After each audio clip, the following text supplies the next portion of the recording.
بخەیتە سەر ئەوی کە مۆسیقا چۆن دروستەکرێ بۆ فیلم وە ئەو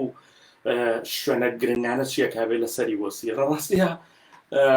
شتێکی شخصیشە ینی هەچ کەسە بە نوعێک ئەپرۆچێکە بە نوعێ بەرەو ڕوێڕە ئەو هاوڕانەما کە دوایی ڤیددیۆکە سەیرەکەنەوە ئەتوانن پێشی بخەن بەڵامانی کێسە لەگەڵمانان بە هیوام تەحمولیان نەبێت چونکە هەستەکەم بووی کە باسی مۆسیقای فیلم بکەی زۆر زۆر زۆر زۆر گرنگە باسی ئەو بکەی کە ئێمەسە لە 2020 هاژینەوە قسانی ئێمەکەین لە 2020 لە دنیایکی بەڕادێک بە خێرایی گۆڕاوە ئەژین کە ڕەم بێ قسانێکی ئێستاکەین لە 5 ساڵی داهاتووە یا چەند ساڵێکی کەمی داهاتووە هەمووی بە شێوەیەکی سیر بگۆڕێ یعنی مۆسیقا بە نوعێکە دروست کرێ ڕەنگە فیلم بە نوعێکە دروست کرێ هەر بۆ ئەوەش باشترە بەڕای من زۆر زۆر بە خێرایی من بەسەر ئەوەیە بڕۆم مەسەڵەن فیلم لەو کاتەوە کە ئێمە ئەزانین فیلم هەیە و مۆسیقای بۆ دروستەکرێ و چۆن ئەمانە گۆڕاون چۆن نقطەیەکی زۆر مهم هەیە ئاگاو لێبێ یعنی تۆ لە ساڵی 20ەکانەوە هەتا 30ەکان چ گۆڕانکاریە کراوە مەسەڵەن ئێمە مؤلیفمان هەیە بە شێوەیە کاری بۆ مۆسیقای فیلم کە دوایی کەسێکی کەی دوای ئەو کە هاتووە لەو جێگایە کە ئەو تێوەستاوە ئەو لێوە دەستی پێکردوتەوە و بە شێوەیەکی کە ئیشی کردووە لەبەرەوە بە هیوام تەحملتان هەبێ بە سەریعی بەسەر مەسەلەی مێژووی مۆسیقای فیلم ڕووینەوە من لێرە بە لە حەزەکانی خۆمان چمەوە بۆی هیچ ناکمان بیر نەچێت و لەوە تێبگەین کە لە مەجای مۆسیقای کلاسیک و خوێندنی مۆسیقای کلاسیک ومانە زۆر جار کە باسی فیلم کەمپۆزەرەکرێ شتێکە خراپە یعنی من هەستی پێیەکەم و من لە چەند زانکۆی لێرە خوێنومە هەمیشە کە باسی کەمپۆزەری مۆسیقای فیلمەکرێ وەکو شتێکی جدی سیر ناکرێ یعنی پێت ئەڵێ مەسەڵەن تۆ زۆر لەسەر کیو ئیشەکەی زۆر لەسەر دووبارەکردنەوە و ئەوەی کە پێڵێن مینیمالیزم و ئەمانە ئیشەکەی کە ڕەم بێ بۆ مۆسیقارێکی یان مۆسیقادانەرێکی کلاسیکی ئەمە شتێکی جدی نەبێەوە وەکو ملاحەزەیەکی سەریع جاباسە بە سەریعی محاڵاکەم بە خێراترین شێوە بەسەر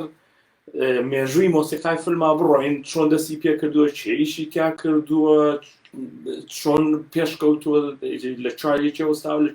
چێ دەستی پێ کردوێتەوە شێوازی فیلمەکان گۆڕاون شێوازی مۆسیقاکەش لەگەڵ یا گۆڕاوە لێرە باسی ساڵی 1990کەین هەتا 1929 یعنی ئەو کاتی کە فیلمی بێدەنگمان هەیە تەواکە ئەو کاتی فیلمی بێدەنگ هەیە وەزەم زۆر بۆمان بینیومان ئەو کاتی فیلمە لەسەر ڕێڵە کۆنانە ڕۆشتووە کەسێک بە پیانۆ یان گروپێکی پسکۆلە مۆسیقای لەگەڵا لێەوە زۆربەی کات و مۆسیقا نەبوون بۆ فیلمە زۆربەی کاریان زۆر فیلم بینیوە لەو کۆنانە بۆ ئیمتیحانی دروستکردنیەوە نیە ئەوی پێڵێن ڕیساوندتراک دروستکردنەوەی مۆسیقای فیلم زۆر جار ملاحەزەم کردەوە مەسەڵەن مۆسیقای شۆپانیان بۆ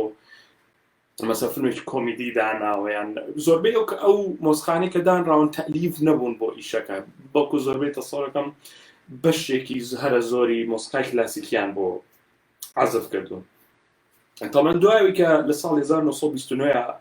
ئەوەی کە پێڵێن سیلە لۆید ئەوانی کە تەمان مۆسیقای فیلمە خوێنن باشتر دەزانن دوایەوەی کە شریتی ئەوەی کە فیلمێک چێتە سەر پێشەکەوێ و توانای ئەوە هەبێت کە مۆسیقای بخەیتە سەر ئەو کاتە مۆسیقا ئیتر دەست پێکا بۆی کە مۆسیقای بۆ دابنرێ ئیتر چیتر ئەو مۆسیقایی کە مۆسیقایەکی ترە مۆسیقایەکی کلاسیکەوە نامێنێ و مۆسیقا دانێن بۆ یعنی بەوا باسیکەین ئەبێ بە بەشێک لە جێڕەوەی چیرۆکەکە ئەمە زۆر زۆر مهمە و لەحظەیەکە کە لە ڕاستیان لە پڕێکا مۆسیقا بێ بە ئیش یعنی ئەبێ بە نوعێک لە پرۆفێشن دوایی لەسەر 1930 بۆ 1950 و کاتاوەیە کە پێ ڕەم بێ وەسفێکی باش بێ پێی بڵێن سەردەمی زێڕینی مۆسیقای فیلم ئەو کاتە ماکس شتاینەر تەوان ماکس شتاینەر یا ستاینەر بە باوکی مۆسیقای فیلم دادێت تەمانە و ئەگەر هەنێکمان لۆچێ بینی بێتمان فیلمە ڤێژنە هەرە کۆنەکەی کینگ کۆنگ لە 1933 کە ئەو کاتە ئەو لایت مۆتیڤی بەکارهێناوە تەمان لایت مۆتیڤ هەر زۆر بە خێرایی میلۆدیەکی زۆر کورتە شتێکی زۆر تایبەتە دانرێ کە لینکە بە کارکتەرێکەوە یعنی هەر جارێت تۆ کارکتەرا بینی ئەو میلۆدیا بیستی ئەمە پێڵێن لایت مۆتیڤ یەکەم جار تەڵەن ڤاگنەر بەکاری هێناوە لە ئۆپراکانیە ماکس شتاینەر لە سەرەتاکانی دروستکردنی مۆسیقای فیلما بیری لەو کردوتە و بەکاری هێنراوە. دوایەوە تۆمانێمە ئێنری کرینگۆڵدمان هەیە کاری بۆ فیلمی The Adventure of Robin Hood کردو لە 1938 دواتر سیهۆک لە 1940 و هەر ئەمەش تا ساڵی 1970 یعنی ئیشەکانی بەڕاستی کرینگۆڵد زۆر تەسیری لە جان ویلیام کردووە کە کاتێکەوە مۆسیقای فیلمی ستار وارسی دانا. دوایینە سەر ئالفرێد نیومان تاوان ئالفرێد نیومان یەکێکە لەوانی کاری زۆرە یعنی ئیشی بۆ زیاد لە 250 فیلم کردووە لەو فیلمانە مەسەڵەن ماسک ئۆف زۆرۆ 1940 و مناڵەکانیشی یعنی تۆماس نیومان و دەیڤید نیومان ئەوەی کە یعنی تۆماس نیومان ئیشی بۆ The American Beauty کردووە، دەیڤید نیومان ئیشی بۆ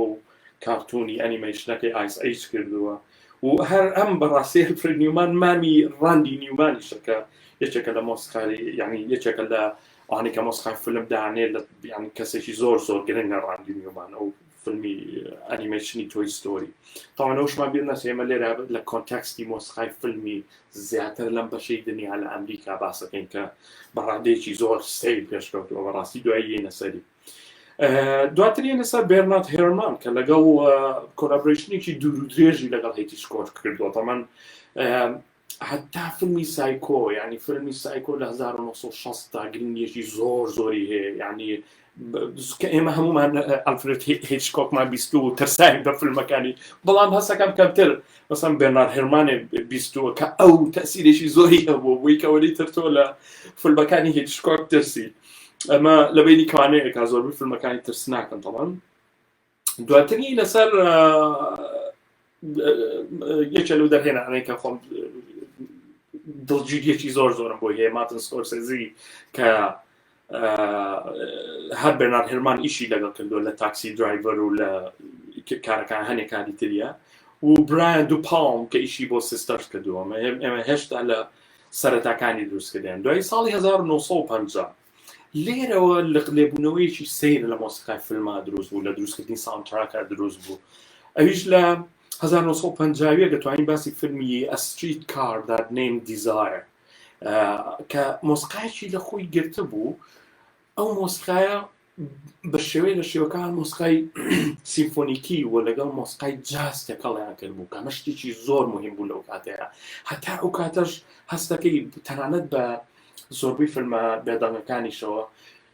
شێوەیەکی هەتا بڵیانی تامێکی ئەوروپی بە مۆسیقای فیلمەوە هەبوو. ئەم تامە ئەوروپیە هەتا ئەم لەحزەیەش هەتا 1950 تەسیرێکی زۆر تۆخی بە دروستکردنی مۆسیقای فیلمەوە هەبوو. بەڵام لێرەوە وردە وەکو لە ژانڕەکانی ترا جاز ڕێگەی خۆی کردەوە و هاتە ناوە بەو طبعاً بەو ئیشانە. دوای ئێمە تەمان لە حاڵەتی ئەلێکس نۆرتا کە یعنی زۆر گرنگە ئەو فیلمە نقطەیەکی دەرگایەکی گرنگی بۆ دروستکردنی مۆسیقای فیلم کردەوە بە شێوەیە کە خەڵک لەسەری ڕانەهاتبوو. ساڵی 1952 باسی هایمونەکەین. ئەم فیلمە بۆچی گرنگە یعنی تۆ لێرە گۆرانی هاتە ناو مۆسیقا لە ناو مۆسیقای فیلمەوە تەمان گۆرانیەکێ بەناوی ئۆ مای دارلین یەکێکە لەو فیلمانە و یەکێکە لەو گۆرانیانەی لە ناو مۆسیقای فیلمەکە بەکار هاتووە دەرگای کردەوە کە مۆسیقا بە شێوەیە لە شێوەکان ببێ بە وا داینێ دەرگای فرۆشتن و بزنسکردنی بۆ کرایە چکە تۆ بتێت و نەتەوە گۆرانی جۆگرێکی زیاتری هەیە لە مۆسیقای فیلم و خەڵک زیاتر ڕاکێشێ بۆ فیلمەکانەوە دوای لە کە هاتی لەسەر ساڵی هەشتاکانی بینین چۆن مۆسیقای فیلم بە گۆرانی و بە شێوە لە شێوەکان دانس و سەما زیاتر خەڵک بۆ خۆیانێتە ناو و زیاتر بینەریە بێ. 1954 لەحزەیەکی گرنگە ئەویش لەبەرەوەی کە بە شێوەیە لە شێوەکان مۆسیقادانەری فیلمەکان ساوندتراک کۆمپۆزەرەکان جیابوونەوە لەو ئەوەی کە پێڵێن کۆنڤێنشنەڵ یعنی ئەو مۆسیقیانی کە مەسەڵ کۆندەکتەرەکان ئامێرژانەکان ئەمانە بوون بە بەشێک و مۆسیقادانەری فیلم بوو بە بەشێکی تر لەیەکە طبعا كۆندەکتەرەکان و ئامێژنەکان زۆربیان سەر بە ئەمریکان فێدریشن ئۆف میوزیشنسن، یعنی ئەوە کۆمەڵەیەکان سەر بوێن، بەڵام مۆسیقادارانەکانی فیلم لە خەتێکەوە و سەر بوێ نەبوو.